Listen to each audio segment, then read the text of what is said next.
Now, I want to just close with a real quick story here. I remember attending a presentation years ago where a speaker in a wheelchair took the stage. He recounted his incredible story of overcoming adversity and trauma in his life.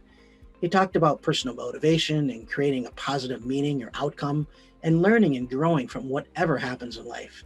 You see, one day he was traveling down the road on his motorcycle and he leaned the motorcycle over to pass a truck.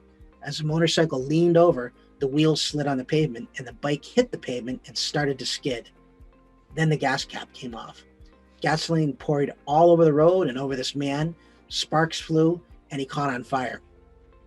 The man woke up in the hospital in the intensive care unit with burns over 90% of his body.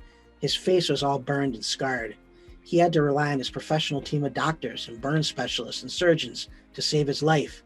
His fingers were nearly burned off, and they removed his toes and sewed them on his hands to make makeshift fingers. His face and body were horribly scarred and disfigured from burns.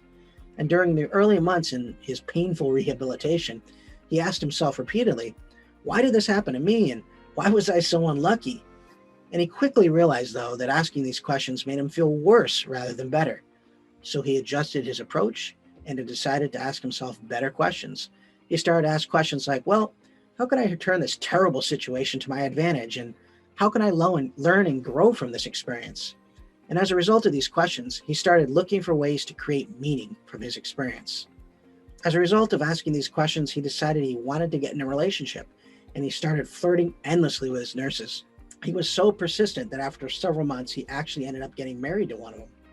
He also ran for political office with the slogan, I'm not just a pretty face. He wasn't pretty.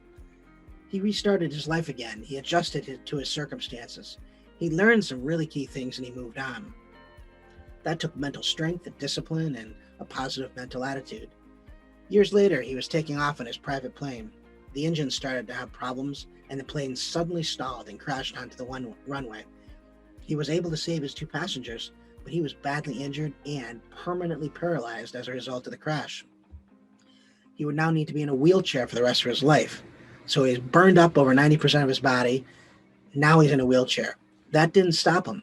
He asked himself, how can I use this experience to my advantage? He decided to use what he had learned throughout his life to become a professional speaker.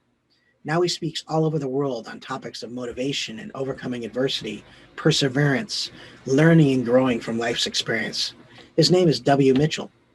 And every time you or I have challenges or obstacles in our life, we should think of W. Mitchell and how he adapted to and overcame tremendous adversity in his life, and he was able to achieve success.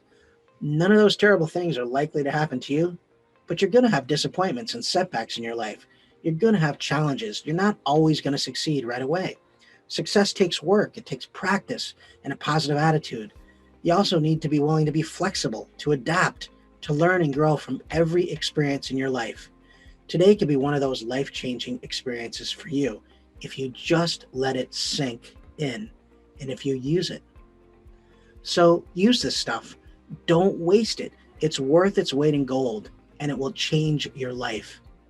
In the end, it's all about becoming a counselor, developing a trusted relationship, loyal relationships with your financial advisors and financial clients. And I want to thank you very much for your time. Thank you.